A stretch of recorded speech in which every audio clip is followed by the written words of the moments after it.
لیکن ذاتی مطالعہ جو ہوتا ہے چیزوں میں، جیسے مثال کے طور پہ کیپٹلزم ہو گیا، سوشلزم ہو گیا، اسلامی نظام ہو گیا، اس کے اس کے مطابق ہم انشاءاللہ کچھ نہ کچھ ڈسکشن کریں گے. ظاہر ہے اس کے اوپر مجھے بہت زیادہ. سب سے پہلے کچھ ابتدائی باتیں کر لیتے ہیں انشاءاللہ. ابتدائی باتوں میں سب سے پہلے جو امپورٹنٹ چیز ہے وہ یہ ہے کہ اسلام کا ہم سے تقاضا یہ ہے کہ why this subject is important, یا اس سبجیکٹ کی اہمیت کیا ہے یا ضرورت کیا ہے. وہ یہ ہے کہ اسلام ہمیں اس بات پہ اسلام ہمیں اس بات کی ترغیب دیتا ہے، اور باقاعدہ خاص طور پہ جو اسٹوڈنٹس آف نالج ہیں یا علماء ہیں یا وہ لوگ جن کا تعلق علم کے ساتھ کسی نہ کسی طریقے سے ہے، ان کے لیے ضروری ہے خاص طور پہ کہ وہ اپنے دور کے مسائل کو سمجھیں، اور نہ صرف اس مسائل کو سمجھیں بلکہ اس کے لیے ان کے پاس کوئی نہ کوئی سولوشنز بھی ہونی چاہیے.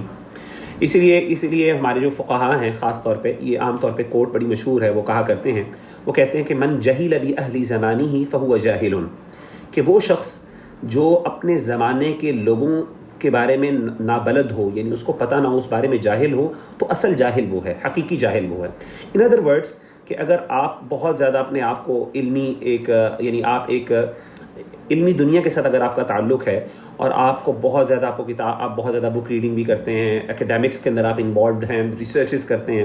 لیکن اس کے ساتھ ساتھ آپ کو اپنے دور کے مسائل کا نہیں پتہ، تو انفارچونیٹلی آپ اپنے آپ کو عالم نہیں کہہ سکتے، بلکہ آپ اپنے آپ کو اصل میں جاہل ہیں. اس کی وجہ یہ ہے کہ اصل چیز صرف علم نہیں ہوتا، اس علم کا عملی جو پریکٹیکل ریلیونس ہے، یہ پریکٹیکل اپلیکیشن ہے، وہ بھی بہت ضروری ہے. تو عام طور پہ ایک ٹرم یوز کی جاتی ہے ایکیڈیمیا کے اندر، آئیوری ٹاورز، کہ کچھ ایکیڈیمکس عام طور پہ جو ریسرچرز ہوتے ہیں، جو سائنٹسٹ ہوتے ہیں، وہ ایک آئیڈیل آئیوری ٹاور کے اندر، ایک ایسے ٹاور کے اندر ہوتے ہیں، اپنے آپ کو بند کر کے کتابوں کی دنیا کے اندر مشغول کر لیتے ہیں، اور ان کو اپنے دور کے جو مسائل ہیں یا موجودہ حالات ہیں یا پھر جو حالات جس طرح چل رہے ہوتے ہیں ان کے بارے میں پتہ نہیں ہوتا. تو اس کا نقصان کیا ہوتا ہے کہ بظاہر وہ بہت بڑے عالم ہوتے ہیں اور ان کے پاس بہت کچھ ہوتا ہے بولنے کے لیے، بتانے کے لیے، لیکن وہ ایک قسم کا جنک یارڈ ہوتا ہے. جنک یارڈ کا مطلب یہ ہے ایسی جگہ جہاں پہ یعنی ہر چیز مل جاتی ہے لیکن اس کا کوئی پریکٹیکل یوز نہیں ہوتا. ٹھیک ہے نا؟ تو جنک یارڈ میں آپ نے دیکھا کہ یعنی آپ کو ہر چیز مل جائے گی. If you go to the junkyard, وہاں پہ آپ کو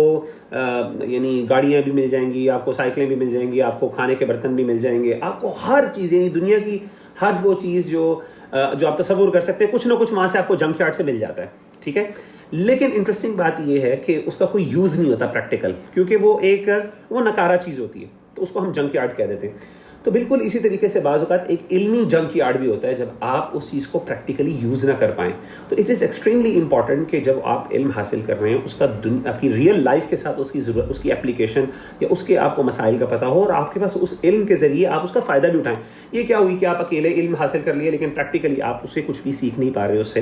تو یہ چیز خاص طور پہ اس کو بہت زیادہ یعنی کرٹیسائز کیا جاتا ہے، ایسے رویے کو کہ جس کے اندر آپ موجودہ حالات سے ناواقف ہوں اور نابلد ہوں. تو ہمارے ہاں کچھ لوگ تو باقاعدہ اس چیز کو جو ہے نا وہ پسند بھی نہیں کرتے. مثال کے طور پہ ایسی اسٹیٹمنٹس آپ کو کچھ لوگوں سے مل جائیں گی کہ جی اخبارات پڑھنا یا موجودہ حالات کو جاننا سے بہتر ہے بندہ کتاب پڑھ لے، بندہ علم سیکھ لے. میں تو سمجھتا ہوں کہ ایسا علم کا کیا فائدہ ہے کہ جس کے اندر آپ پریکٹیکل حالات کو جو ہے نا وہ اس کی سولوشنز پرووائڈ نہیں کر سکتے، یا ایٹ لیسٹ اپنے آپ کو، ٹھیک ہے دوسروں کو نہ پرووائڈ کریں، اپنے لیے کوئی جو خود آپ کے لیے فائدہ مند ہو. تو یہ عام طور پہ میں نے دیکھا ہے کہ علمی رویہ نہیں ہے، اور عام طور پہ بہت سے لوگ اس چیز کو پروفیس بھی کرتے ہیں، پروپیگیٹ کرتے ہیں، لیکن حقیقت میں یہ بات جو ہے وہ یعنی حقیقت میں یہ چیز ہمارے ہاں علمی خاص طور پہ ایکیڈیمکس ہوتے ہیں، وہ اس چیز کا بہت زیادہ شکار ہوتے ہیں. اسی لیے آپ دیکھیں کہ ہمارے جو فقہائے اسلام تھے ان کا طرز عمل کیا تھا. اگر آپ دیکھیں کہ سیدنا یعنی ہمارے بہت سے فقہاء کو اگر آپ دیکھیں، خاص طور پہ جو حنفی فقہاء ہیں، ان میں ایک مثال کے طور پہ محمد بن حسن الشیبانی رحمہ اللہ تعالیٰ عنہ، بڑے امام ابو حنیفہ رحمہ اللہ کے شاگرد گزرے ہیں. تو ان کے بارے میں آتا ہے کہ یہ جو ہے نا وہ مارکیٹس میں جایا کرتے تھے بہت زیادہ کثرت کے ساتھ، اور وہاں پہ جا کے وہ تجارت نہیں کرتے تھے، بلکہ وہاں پہ جا کے وہ تجارت کرنے والے تھے، تاجر، ان کے پاس بیٹھتے تھے، ان سے دیکھتے تھے، سمجھتے تھے کہ اچھا کیا چل رہا ہے، مارکیٹ کس طریقے سے کام کر رہی ہے، کس طریقے سے جو ہے نا وہ پروڈکشن ہو رہی ہے، کس طریقے سے بزنس چل رہا ہے. تو مارکیٹ ڈائنامکس کو سمجھنے کے لیے وہ وہاں پہ ان کے پاس آیا کرتے تھے. تو یہ باقاعدہ، اور وہ اسی لیے جاتے تھے تاکہ اس کے بارے میں لوگوں کی رہنمائی کر سکیں. ظاہر ہے لوگ پھر سوالات پوچھتے تھے تو ان کو ریئل لائف ان کے پاس جو ہے نا وہ ہوتی تھی، یعنی ان کے پاس نالج ہوتی تھی ایز کمپیئر ٹو وہ لوگ جو کہ کتابیں پڑھ رہے ہیں یا پھر وہ علماء کے ساتھ وابستہ ہیں. ٹھیک ہے ان کو بھی فائدہ ہوگا، میں ڈیفینیٹلی یہ نہیں کہتا کہ ان کو کوئی فائدہ نہیں ہوگا، لیکن ڈیفینیٹلی فائدہ ہے. لیکن ظاہر ہے پریکٹیکل لائف کے ساتھ جب ان کا اس کے ساتھ کوئی کنیکشن نہیں وہ ڈیولپ کر پائیں گے تو obviously they wouldn't be able to much benefit from that knowledge.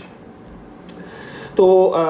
ہمارے ہاں آپ دیکھیں عام طور پہ یہ بہت بڑا ایک مسئلہ ہے کہ اوور آل اسکالرس کے ہاں یہ ایک پرابلم پائی جاتی ہے. خاص طور پہ اگر آپ جدید معاشی مسائل کو دیکھیں تو ہمارے اسکالرس کا ایک بہت زیادہ ڈسکنیکٹ پایا جاتا ہے. ہمارے ہاں کچھ اسکالرس ہیں جنہوں نے خاص طور پہ کچھ اسکولز آف تھاٹ جیسے دیوبندی اسکول آف تھاٹ کو اگر آپ دیکھیں اور احناف کو آپ دیکھیں ہمارے پاکستان میں معاشرے میں, انہوں نے اس پہ کام کیا ڈیفینیٹلی. جیسے مفتی تقی عثمانی صاحب ہیں حفیظہ اللہ, اور اس طریقے سے اور بھی بڑے اسکالرز ہیں جو دیوبند جو ہے اسکول آف تھاٹ کے ساتھ ان کا تعلق ہے. تو ظاہر ہے انہوں نے ایک کام کیا ہے. اور آج یقین کریں کہ مختلف اسکولز آف تھاٹ کے, ایون اہل الحدیث اسکول آف تھاٹ کے, یا اسی طریقے سے بریلوی اسکول آف تھاٹ کے, یا دیگر جو اسکولز آف تھاٹ کے لوگ ہیں, وہ بھی ڈیفینیٹلی ان کے جو ہے نا ان سے وہ گائیڈنس لینے پر مجبور ہیں. کیوں؟ دا پرابلم از کہ انہوں نے وہ کنٹریبیوشنز نہیں کی, انہوں نے اس طریقے سے اس کے اندر جو ہے نا انوالومنٹ نہیں کی, اپنے آپ کو اس طریقے سے جس طرح کنیکٹ کرنا چاہیے تھا وہ نہیں کیا. مجھے خود یاد ہے کہ میں ایک دفعہ ایک اسکالر کے پاس بیٹھا ہوا تھا, تو ان سے کسی نے مسئلہ پوچھا کسی چیز کے بارے میں, اجارہ اسکیم کے بارے میں نا, یہ جو آپ کو قسطوں پہ چیزیں لیتے ہیں. تو انہوں نے کہا کہ مجھے بتائیے اس بارے میں. تو انہوں نے کہا کہ آپ ایسا کریں کہ مفتی تقی عثمانی صاحب نے یہ فتویٰ دیا ہے تو آپ اس کو جو ہے نا وہ آپ اس کو فالو کر لیں. تو انہوں نے پوچھا کہ مفتی تقی عثمانی صاحب نے دیا ہے تو آپ بتائیں, میں تو آپ سے پوچھنے آیا ہوں. ٹھیک ہے, مفتی تقی عثمانی صاحب بھی ماشاء اللہ عالم ہے, لیکن آپ بھی عالم ہیں, تو میں چاہتا ہوں کہ آپ سے بھی رائے لوں اس بارے میں, مجھے پتہ ہے ان کا فتویٰ کیا ہے. تو انہوں نے کہا یار ٹو بی ویری آنیسٹ مجھے اس کے بارے میں علم نہیں ہے. ہاں مجھے ٹرانزیکشنز کا جنرلی پتہ ہے, اسلام کا جو ویو کا جو تصور یعنی جو ویو کے بارے میں پرنسپلز ہیں, لیکن چونکہ مجھے ریئل لائف نہیں پتہ کہ ٹرانزیکشنز کس طریقے سے بینک میں ہوتی ہیں اور کیا اس کے معاملات ہیں جدید, اور اسلامک بینکنگ کس طریقے سے آپریٹ کرتا ہے, تو یہ کرتی ہے. تو اسی لیے آپ کو جو ہے نا میرا خیال ہے کہ آپ وہ عالم دین ہے تو آپ انہی کے اوپر اگر آپ نے فتویٰ لینا ہے تو آپ اسی فتوے کو فالو کر لیں. I don't have that much to guide you about. تو سبحان اللہ میں نے خود سوچا, میں نے کہا یار کہ سبحان اللہ ہمارا کتنا پرابلم ہے. تو یہ ریئل لائف ایگزامپل میرے سامنے موجود ہے. اس طریقے سے آپ کو اور بھی بہت ملیں گی. تو کہنے کا مطلب یہ ہے کہ ہمارے ہاں جنرلی یہ بہت زیادہ خاص طور پہ جو اکنامکس اور بزنس ٹرانزیکشنز ہے اس کے حوالے سے بہت زیادہ ڈسکنیکٹ پایا جاتا ہے. میں یہ بھی نہیں کہتا کہ کوئی عالم دین اس کے بارے میں انوالو نہیں, بہت سے علماء انوالوڈ ہیں, لیکن ظاہر ہے جس طریقے سے جسے کہتے ہیں نا کہ جیسے مثال کے طور پہ ہمیں فقہی ایشو میں یا نماز کے مسئلوں پہ یا اسی طریقے سے روزے کے مسائل میں یا زکوٰۃ کے مسائل پہ ماشاءاللہ بہت بڑی جمع یعنی علماء کی تعداد ہے, جمع غفیر ہے جو اس پہ کام کر رہے ہیں. لیکن باقی جنرلی جو ہے اس طرح کے معاملات پہ جدید مسائل کے اندر ہمارے لیے انفارچونیٹلی یہ ایک بڑا پرابلم ہے. اور ہمیں اس پہ چاہیے کہ خاص طور پہ کہ جو لوگ خاص طور پہ اسٹوڈنٹس آف نالج ہیں, اگر وہ ٹو بی ویری آنیسٹ ذاتی طور پہ میں نے جو ہے نا چارٹرڈ اکاؤنٹنسی کی طرف گیا اسی لیے تھا کہ میں جو ہے نا فیوچر میں جا کے کو اسلامک بینکنگ اور اسلامک بزنس ٹرانزیکشنز کے حوالے سے کچھ اسپیشلائزیشن کروں, اور میں نے کوشش بھی کی ایم فل میں, بلکہ میری والدہ نے بہت زیادہ مجھے انسسٹ کیا کہ آپ اس پہ خاص طور پہ کرو تو تاکہ آپ کی جو ہے نا اس چیز میں بہت زیادہ ابھی کام کرنے کی ضرورت ہے. بہرحال بس میں بھی تھوڑا سا میرا بھی ذاتی طور پہ انٹرسٹ نہیں ہے ان چیزوں پہ, لیکن بہرحال جتنا کوشش ہوتی ہے وہ کر لیتا ہے بندہ. تیسری چیز جو امپورٹنٹ ہے وہ یہ بھی ہے کہ جب آپ یہ چیزیں سیکھ لیں گے, جب آپ کو ان چیزوں کے بارے میں پتہ چل جائے گا, اس کے بعد آپ کیا کریں گے, ڈیفینیٹلی لوگوں کی رہنمائی بھی کر سکتے ہیں. اور اس میں امپورٹنٹ بات پتہ کیا ہے, دیکھیں یہ بڑا آسان ہوتا ہے کہ آپ کہہ دیں کہ یہ چیز جو ہے حرام ہے, یہ بڑا آسان ہے, یا آپ کہہ دیں کہ آپ اس چیز سے اوائڈ کریں. میں نے دیکھا اسکالر زیادہ تر عام طور پہ جب بینکنگ کے بارے میں بات آتی ہے, کوئی ٹرانزیکشن کے بارے میں, تو یا تو سمپل یہ کہتے ہیں یہ حرام ہے. ٹھیک ہے, ڈیفینیٹلی حرام ہوگی, اس میں ضرور اسلامک پرنسپلس کو جو ہے کمپرومائز کیا جا رہا ہوگا. اور کئی اسکالرس جو ہیں وہ کہتے ہیں کہ دیکھیں جی شبے والی چیز ہے. میجورٹی جو میں سمجھتا ہوں جن کے پاس اتنا اس کی انڈرسٹینڈنگ نہیں ہوتی تو وہ بھی یہی کہتے ہیں دع ما یریبک الی ما لا یریبک. یہ فقہی قاعدہ ہے کہ جو چیز شک میں ڈالتی ہے اسے اپنے آپ کو بچا لو, اور یہی ہمارا دین بھی کہتا ہے کہ اگر چیز مشکوک ہے, آپ اس کے بارے میں اتنے کلیئر نہیں ہے تو آپ بہتر ہے بچیں اس سے. ڈیفینیٹلی ہمارے دین کا پرنسپل. تو میجورٹی آف دا اسکالرز یا تو حرام کی بات کرتے ہیں یا کیا کرتے ہیں, یا کہتے ہیں کہ یار اسے اوائڈ کریں. اچھا, اب ایک مسئلہ یہ ہے کہ جو یہ تو بالکل ٹھیک آپ کرتے ہیں, ڈیفینیٹلی ان کو کرنا بھی چاہیے اگر وہ اس بارے میں کلیئر نہیں ہے, لیکن جو اچھا رویہ یہ ہے, جو صحیح رویہ یہ ہے, وہ یہ ہے, جو بہتر رویہ, بلکہ میں کہوں گا صحیح نہیں بہتر رویہ, وہ یہ ہے کہ آپ باقاعدہ اس کو الٹرنیٹیوز بھی بتائیں. ٹھیک ہے نا, اس کو رہنمائی کریں کہ دیکھیں اس کے بغیر, اس کے علاوہ یہ متبادل رستہ بھی ہے, جیسے کہ سیدنا یوسف علیہ الصلوۃ والسلام نے کیا. دیکھیں جب سیدنا یوسف علیہ الصلوۃ والسلام سے پوچھا گیا نا کہ وہ خواب کے بارے میں جب بادشاہ نے پوچھا اور اس سے تعبیر پوچھی, تو سیدنا یوسف علیہ الصلوۃ والسلام نے صرف تعبیر نہیں بتائی بلکہ ایک سولوشن بھی بتائی, ایک متبادل رستہ بھی بتایا کہ یہ پرابلم ہوگی, اس پرابلم کا سولوشن یہ. ٹھیک ہے. جیسے کہ یہ آیت آپ کے سامنے ہے سورہ یوسف کی، فما حصدتم فذروه في سنبله الا قليلا مما تاكلون. آپ نے فرمایا اس آیت سے علماء نے استدلال کیا کہ سیدنا یوسف نے باقاعدہ اس کا ایک متبادل رستہ بتایا کہ کیا کریں کہ جو آپ کے پاس جو آپ جب کاشتکاری کریں گے، وہ آپ کو پتہ ہے کہ وہ آپ نے فرمایا تھا کہ ایک قحط سالی آئے گی، یعنی قحط پڑے گا آپ کے اوپر، اس قوم کے اوپر، سیدنا یوسف علیہ السلام کی قوم پر. تو آپ نے کہا کہ جب تم کاشتکاری کرو تو کیا کرنا کہ کچھ جو ہے نا دانہ وہ اس کی بالیوں کے اندر چھوڑ دینا، الا قلیلا مما تاکلون، تھوڑا سا اس میں سے کھانا ضرور، ظاہر آپ نے یوز بھی کرنا ہے، لیکن کچھ جو ہے وہ دانے اس کی بالیوں کے اندر رہنے دینا اور اس کو سٹور کر لینا، تاکہ جب آپ پر مشکل آئے گی تو آپ اس سے کیا کیجیے گا، اس سے فائدہ اٹھا لیجیے گا. اور آپ دیکھیں کہ اس کی وجہ سے کتنی خیر پھیلی کہ بعد میں سیدنا یوسف علیہ السلام کو جب اس چیز کا ذمہ دار بنایا گیا اور قحط پڑا تو نہ صرف آپ نے اپنے علاقے کی نیڈز کو پورا کیا، بلکہ اسی طریقے سے جو دوسرے علاقے کے لوگ تھے وہ بھی آ کے آپ سے کیا کرتے تھے، بینیفٹ لیتے تھے. جیسا کہ آپ کو پتہ ہے کہ سیدنا یوسف علیہ السلام کے بھائی بھی باقاعدہ غلہ لینے آئے کیونکہ قحط پڑ گیا تھا، غلے کی ضرورت تھی. تو سیدنا یوسف علیہ السلام نے ایسا پرفیکٹلی مینیج کیا اللہ کے حکم سے اور وحی کی روشنی میں کہ آپ نے باقاعدہ اس چیز کا لوگوں کو بڑا فائدہ ہوا، نہ صرف اپنے آپ کو، اپنے علاقے کے لوگوں کو، بلکہ اسی طریقے سے دوسروں کو بھی آپ نے خیر کا ذریعہ بنے. تو ایک سولوشن دینا بڑا امپورٹنٹ ہے. تو obviously آپ تب تک سولوشن نہیں دے سکتے جب تک کہ آپ اس چیز کو سمجھیں گے نہیں. تو اگر آپ کے پاس کوئی بندہ آتا ہے کہتا ہے جی میں بزنس کرنا چاہتا ہوں، میرے پاس سرمایہ نہیں ہے، میرے پاس کیپٹل نہیں ہے، میرے پاس ایک ہی وے ہے اور وہ ہے بینک سے لینے کے یہ فائدے ہیں، تو آپ کہیں گے نہیں یار بینک حرام ہے، سود ہے، ڈیفینیٹلی حرام ہے، آپ بتائیں گے اس کو آپ اس سے اوائڈ کریں. لیکن اس کے ساتھ اگر آپ اس کو یہ بھی بتا دیں گے کہ یار اس کا الٹرنیٹو یہ ہے، آپ کو سرمایہ چاہیے، یہ طریقے سے بھی آپ کما سکتے ہو، تو نہ صرف اس کے لیے یعنی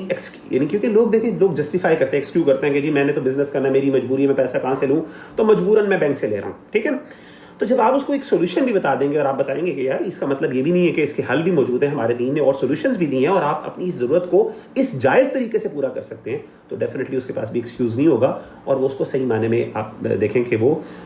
اس کو پھر اس کو صحیح طریقے سے اپنائے گا بھی، اور ظاہر ہے اس کو اطمینان بھی ہوگا کہ یار الحمدللہ ہمارا دین جو ہے وہ صرف حلال یس نو نہیں کرتا بلکہ سولوشنز بھی بتاتا ہے، اور موجودہ دور کے اندر یہ سولوشنز ہمارے پاس ہیں، یا یہاں پہ گنجائش نکل سکتی ہے، ہم یہاں پہ یہ کام کر سکتے ہیں. تو یہ ایک جنرل باتیں میں نے آپ کے ساتھ کرنی تھی کہ کچھ ابتدائی باتیں جو ہیں ہمیں اس حوالے سے جاننی چاہیے تاکہ ہم جب لوگوں کو گائیڈ کریں، جو لوگوں کی رہنمائی کریں تو اس طریقے سے رہنمائی کریں. اب آتے ہیں کہ ہمارے جو اگلے 2-3 سیشنز کے اندر ہم کیا چیز کور کریں گے. ہم نے کور کرنا ہے انشاءاللہ کہ اسلام کا جو معاشی نظام ہے اور اسی طریقے سے کیپٹلزم جو سرمایہ دارانہ نظام ہے اور اس طریقے سے جو اشتراکیت ہے جسے ہم سوشلزم کہتے ہیں، سوری اسپیلنگ اس کے تھوڑے سے غلطی ہوگی مجھ سے، تو سوشلزم یہ SOCIAL ہے.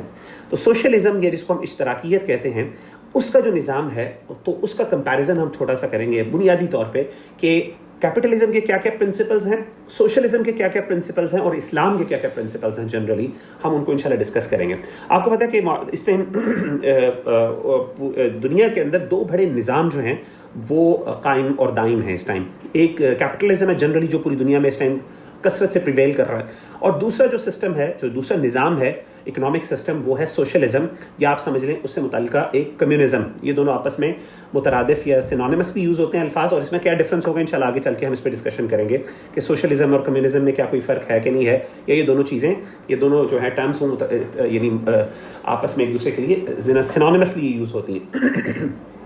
تو کہنے کا مطلب یہ ہے کہ ان دونوں میں کیا کیا بنیادی ان کے پرنسپلز ہیں اور اسلام کس طریقے سے ان چیزوں کو دیکھتا ہے، انشاءاللہ یہ ہم بات کریں گے. اشتراکیت جو ہے، جو سوشلزم ہے، آپ کو پتہ ہے جب سوویت یونین کا زوال آیا اس کے بعد سے یہ چیز کافی زیادہ ایک زوال کی طرف چلی گئی، لیکن یہ ابھی تک سسٹم کسی نہ کسی صورت کے اندر پریویل کرتا ہے. اور ایک اور چیز میں آپ سب کو انٹرسٹنگ بات بتاؤں یہ کہ کیپٹلزم جو اس کی آئیڈیالوجی ہے، جو ایڈیالوجی ہے اس کا، یہ جو آپ سمجھ لیں اس کا فلسفہ ہے، اور اسی طریقے سے جو اشتراکیت ہے اس کا جو فلسفہ ہے،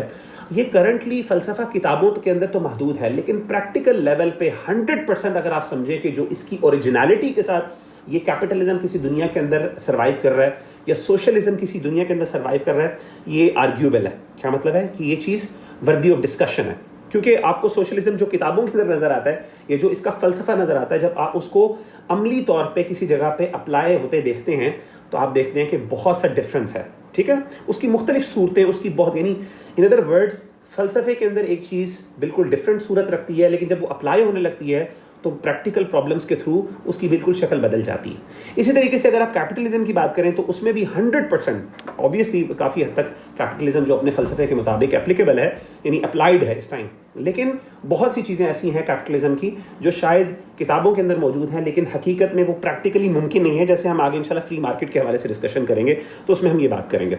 تو کہنے کا مطلب یہ ہے کہ لیکن اسلام کا ایک بڑا زبردست بات ہے, اسلام نے جو ایکچولی فلسفہ دیا نا قرآن و سنت کے اندر,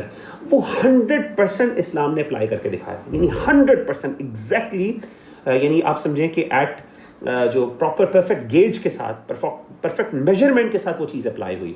یعنی آپ یہ نہیں کہہ سکتے کہ جو اسلام کا جو معاشی نظام کتابوں کے اندر آپ کو نظر آتا ہے اور جو پریکٹیکل لائف کے اندر اللہ کے رسول نے امپلیمنٹ کر کے دکھایا اس میں ڈسکنیکٹ ہے, آپ یہ نہیں کہہ سکتے. لیکن کیپٹلزم کے بارے میں, سوشلزم اور کمیونزم کے بارے میں آپ یہ بحث کر سکتے ہیں, آلدو اس پہ ڈیبیٹیبل ڈسکشنز ہیں,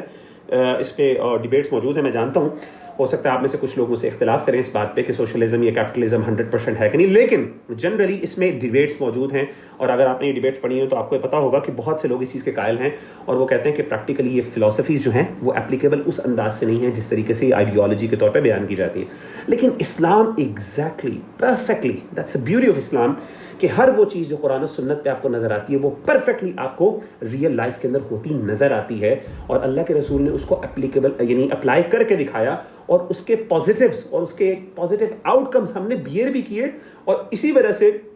جو اسلامی نظام ہے وہ اپنی پرفیکٹ اپلیکیٹو فارم کے اندر ایگزسٹ کرتا ہے ایز کمپیئر ٹو دوسرے نظام. تو اسی لیے آپ دیکھیں کہ جب آپ سوشلزم کی فار ایگزامپل بات کریں گے آپ کو بہت سے ویریئنٹس ملیں گے. آپ کہیں گے اچھا سوشلزم کا ایک یہ بھی ہے, ایک کالما, ایک مارکسزم ہے, ٹھیک ہے نا, ایک لینن جو ہے اس کی جو ایک انٹرپریٹیشن تھی سوشلزم کی وہ بھی ایگزسٹ کرتی ہے. اور اسی طریقے سے اور بھی آپ کو مختلف ممالک کے اندر مختلف نظام جو ہیں سوشلزم کے وہ آپ کو نظر آئیں گے. آپ کہیں گے یار اچھا یہ آئیڈیالوجی تھی, اسے اب ریئل لائف میں کس طریقے سے اپلائی کرنا ہے, وہ بالکل ڈفرینٹ چیزیں, وہ بڑی ایک ڈسکنیکٹ پایا جاتا ہے. اسی طریقے سے کیپٹلزم جو فلسفہ تھا ایکچولی میں, فری مارکیٹ کا جو تصور تھا کہ مارکیٹ جو ہے اس کو بالکل فری کر دیا جائے اور اس کے اندر کوئی روک تھام نہ ہو, اور کیپٹلسٹ اپنے مطابق اس مارکیٹ کو جو ہے نا, کیپٹلسٹ سارے مل کے اپنی اس مارکیٹ کو جو ہے نا وہ رن کریں یا آپریٹ کریں. بہرحال تو ہم بات کر رہے تھے اس کے جو نظام کے بارے سے,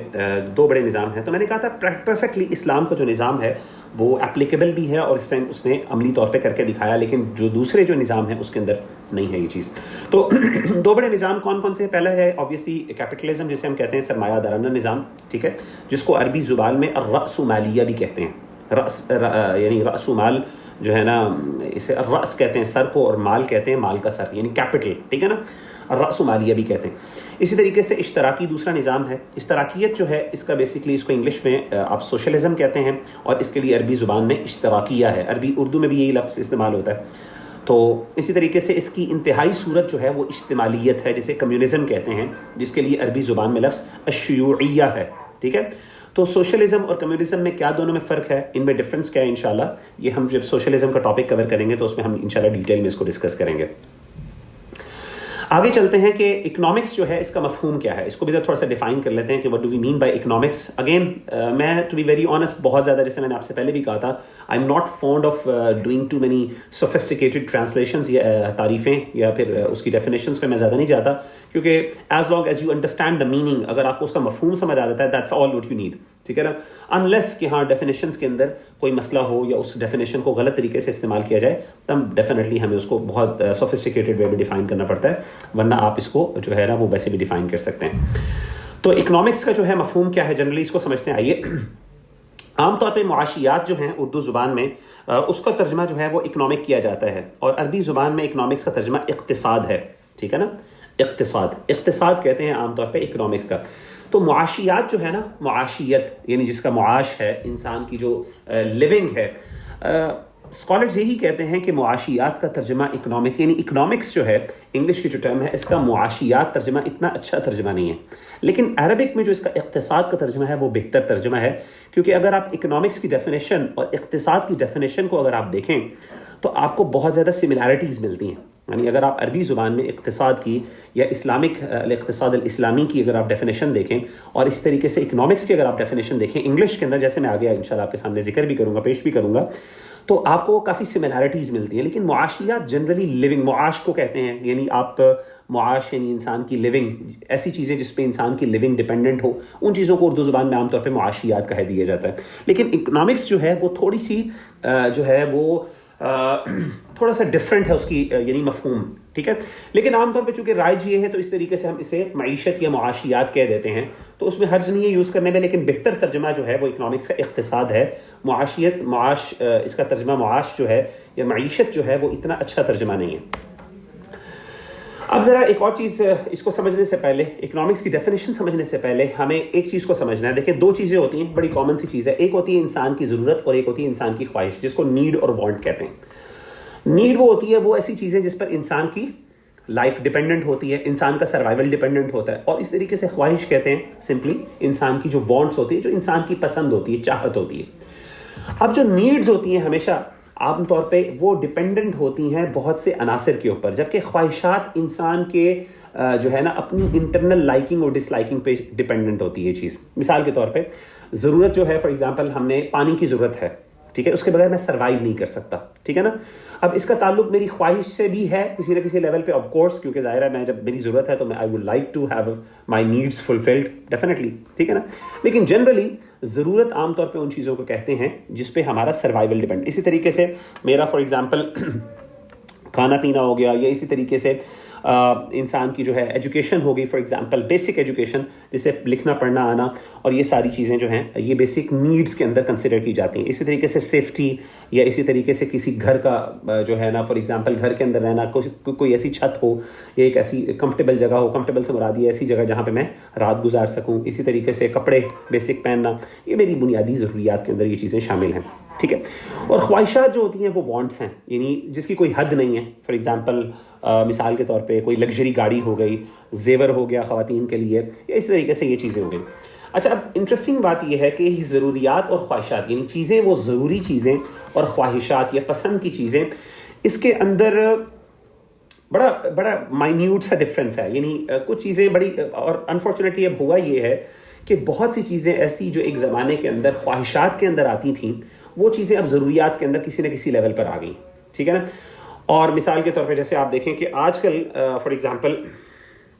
موبائل فون، فار ایگزامپل، اب ایک موبائل فون ایک زمانے کے اندر آپ کی ضروریات میں نہیں تھا، یہ قسم کی آپ کے وانٹس کے اندر یہ چیز شامل ہوتی تھی. لیکن اب کرنٹ حالات ایسے ہیں کہ اب موبائل فون لٹرلی ایک ضرورت بن گئی ہے، ٹھیک ہے نا. کیونکہ بیسک دنیا کی کمیونیکیشن اس طریقے سے آپریٹ کرتی ہے کہ اگر آپ نے کوئی فار ایگزامپل بزنس کرنا ہے، یا اگر آپ نے کسی طریقے سے کوئی نہ کوئی سروائیو کرنا ہے سوسائٹی کے اندر، تو ڈیفینیٹلی یہ چیز جو ہے نا آپ کو اس کی ضرورت ڈیفینیٹلی ہے. تو اگین ضرورت اور خواہشات جو ہیں، اگرچہ یہ موٹے موٹے کانسیپٹس تو ہیں، لیکن اس میں جب اگر آپ ڈیٹیلز میں جاتے ہیں تو بعض اوقات کچھ کمپلیکسٹیز بھی آ جاتی ہیں، کچھ چیزیں ظاہر کنفیوزنگ بھی ہو جاتی ہیں. بہرحال موٹا موٹا سمجھنے کی بات یہ ہے کہ ضروریات اور خواہشات دو چیزیں انسان کی ایگزسٹ کرتی ہیں. اب یہ ہمیں پتہ ہے کہ انسان کی ضروریات اور خواہشات جو ہیں وہ ہیں تو صحیح، لیکن انسان کے جو وسائل ہیں دنیا کے اندر، جو ریسورسز ہیں جن کے ذریعے آپ ان ضروریات کو پورا کر سکتے ہیں یا ان خواہشات کو پورا کر سکتے ہیں، وہ لمیٹڈ ہے. لیکن انسان کی ویسے تو انسان کی ضروریات بھی لمیٹڈ ہیں ٹو بی آنیسٹ، لیکن خواہشات جو ہیں وہ اوبویسلی ان لمیٹڈ ہیں. تو ریسورسز اور اسی طریقے سے خواہشات، یعنی ایک چیز ہے دنیا کے اندر ریسورسز کا ہونا، اور ایک چیز ہے کہ ہماری نیڈز ان ریسورسز کے مطابق وہ کیا ہے. ان دونوں کا جو ڈفرینس ہے یہ ہمیشہ سے ایگزسٹ کرتا رہا، اور اکنامکس کا سبجیکٹ ہی بیسکلی اسی چیز کے ارد گرد ایوالو کرتا ہے. مثال کے طور پہ میری نیڈ ہے کہ پانی، فار ایگزامپل پانی میری نیڈ ہے، اس کے لیے سروائیول میرا ضروری ہے. اب پانی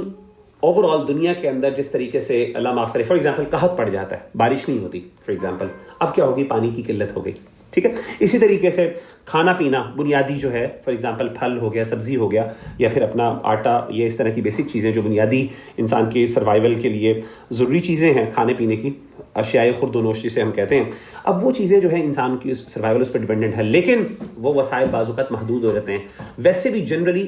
محدود ہو جاتے ہیں. تو یہ چیز جو ہے کہ انسان کی ضروریات اور خواہشات ایک طرف ہیں، اور ایک طرف موجودہ وسائل جو اللہ تعالیٰ نے دنیا کے اندر رکھے ہیں وہ ان دونوں کا جو ہے وہ توازن ایک ہونا چاہیے، اور اکنامکس اسی توازن کے بارے میں ڈسکشن کرتی ہے. بہرحال آگے چلتے ہیں تو میں بتاتا ہوں. یہ موٹا موٹا یہ دو چیزیں آپ ذرا اپنے ذہن میں رکھیے گا. تو ضروریات کا لفظ موجودہ معیشت میں استعمال ہوتا ہے، اس میں خواہشات بھی داخل ہوتی ہیں. ظاہر ہے جیسے میں نے آپ کو بتا دیا کہ بہت سی چیزیں اب خواہشات کی بھی اب ضروریات کے اندر داخل ہو گئی ہیں. اقتصاد اور اکنامکس کا معنی یہ ہے کہ ان وسائل کو اس طریقے سے استعمال کیا جائے کہ ان کے ذریعے سے زیادہ ضرورتیں پوری ہو سکیں. ہمیں یہ بھی بات پتہ ہے کہ انسان کی خواہشات تو ان لمیٹڈ ہیں، ٹھیک ہے، لیکن دنیاوی جو انسانی وسائل ہیں وہ بہرحال لمیٹڈ ہیں. مثال کے طور پہ حدیث میں بھی آتا ہے کہ اللہ کے رسول صلی اللہ علیہ وسلم نے فرمایا کہ اگر ایک بندے کو دو جو ہیں وہ وادی جو دو وادیان جو ہیں مل جائیں، دو وادی مل جائیں گولڈ اور سلور کی، ٹھیک ہے نا، دو ویلیز جو ہیں گولڈ اور سلور کی دے دی جائیں، تو لبتغى ثالثا، تو وہ تیسری کی بھی چاہت کرے گا، یعنی تیسری وادی بھی وہ چاہے گا. اور آپ نے فرمایا ولا يملأ جوف ابن آدم الا التراب، کہ تراب کے یعنی مٹی کے علاوہ انسانی پیٹ کوئی بھی چیز نہیں بھر سکتی. ٹھیک ہے، تو اب انسان کی تو وانٹس کی کوئی لمٹ نہیں ہے، لیکن دنیا کے اندر وسائل جو ہیں ظاہر ہے وہ ایک لمیٹڈ ہیں. تو اب اقتصاد اور اکنامکس کا مطلب یہ ہے کہ ان وسائل کو جو دنیا کے اندر ریسورسز ہیں ان کو اس طریقے سے استعمال کیا جائے یا ان کو اس طریقے سے یوز کیا جائے کہ اس سے انسانوں کی زیادہ سے زیادہ ضروریات پوری ہو سکے. اور اس میں ظاہرہ خواہشات بھی ایڈ ہو جاتی ہیں، یعنی جس حد تک کچھ نہ کچھ خواہشات بھی پوری ہو جائیں اور اسی طریقے سے انسان کی ضروریات بھی پوری ہو سکیں میکسیمم، جتنا ہم میکسیمم ان کو پورا کر سکتے ہیں. آبویسلی 100% تو نہیں کر سکتے، نہ تو 100% پاسبل ہے، لیکن میکسیمم جتنا پورا کر سکیں یہ اکنامکس کا سبجیکٹ ہے. ٹھیک ہے نا. تو اکنامکس کہتا ہے، اکنامکس یہ اقتصاد یہ بات کرتا ہے کہ یہ سبجیکٹ کہ ہم ریسورسز کو اسٹڈی کریں اور انسانی نیڈز اور انسانی خواہشات، یہ وانٹس ہیں، ان کو اسٹڈی کریں اور کوشش کریں کہ ان جو آپ کی جو وسائل ہیں، جو آپ کے ریسورسز ہیں، ان کو ہم میکسیمم اس طریقے سے اتنے بہتر انداز میں یوٹیلائز کریں، اس طریقے سے یوٹیلائز کریں کہ یہ ساری آپ کی نیڈز اور یہ وانٹس جو ہیں وہ کور ہو جائیں. تو یہ موٹا موٹا اس کا مفہوم ہے. اسی لیے اگر آپ دیکھیں کہ عربی زبان کے اندر اس کی جو ڈیفینیشن ہے، جس کا میں نے انگلش ترجمہ بھی آپ کے سامنے رکھ لیا ہے، یہ القاموس الاقتصادی، یہ حسن نجفی ایک شخص ہیں معروف، انہوں نے ایک باقاعدہ ڈکشنری، ایک اکنامک ڈکشنری عربی زبان میں ہے، اس کی یہ انہوں نے ڈیفینیشن اس میں لکھی ہوئی ہے.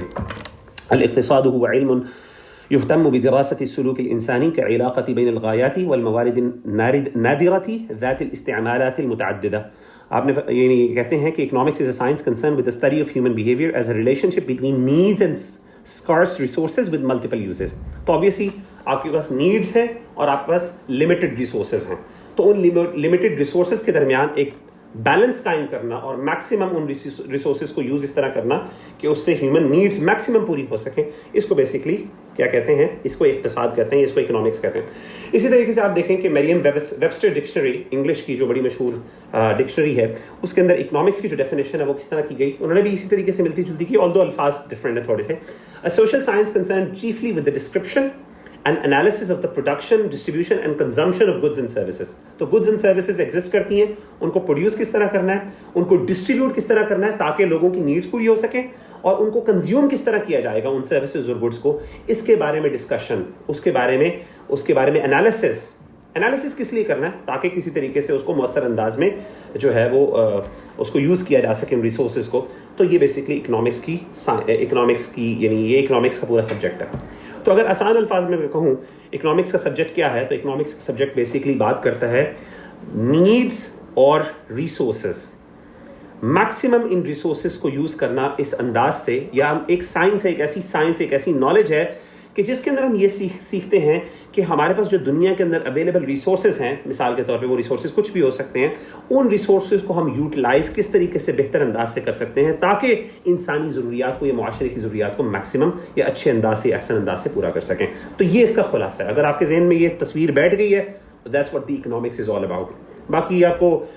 فینسی ڈیفینیشن نہ بھی ہے تو اٹ ڈزنٹ میٹر انشاءاللہ.